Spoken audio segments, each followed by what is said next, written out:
If you could raise your hand. Former Texas Governor Rick Perry, who used to call for eliminating the Energy Department, acknowledged that he's learned a lot about its functions since Donald Trump nominated him as its head, including its biggest responsibility, maintaining the U.S. nuclear arsenal.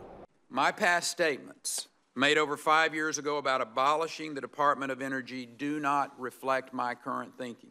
Perry, who's expressed doubt that climate change is man-made, walked back that position. But he said renewable energy sources should not be promoted at the expense of oil, gas, and coal.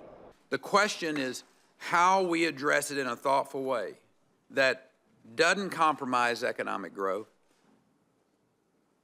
It affects the affordability of energy or American jobs.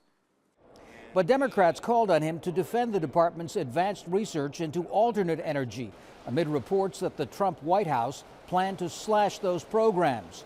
Perry disavowed a questionnaire the Trump transition team issued, asking which staff members were involved in fighting climate change. Stephen Mnuchin, nominated as Treasury Secretary, pushed back against Democratic senators. What would you do if you were dealing with President Trump's business? You were helping them avoid U.S. taxes. A 90-year-old Lakeland woman was foreclosed on because of a 27-cent payment error. The former Goldman Sachs executive made a fortune from profits in a bank that foreclosed on many homeowners during the recession. But Mnuchin said he'd saved others by modifying their loans.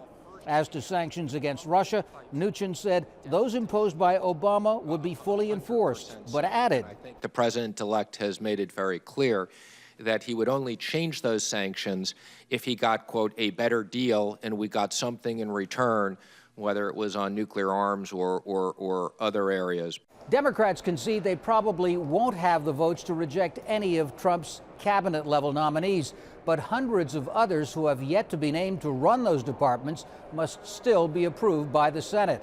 Tom Ackerman, Al Jazeera, Washington.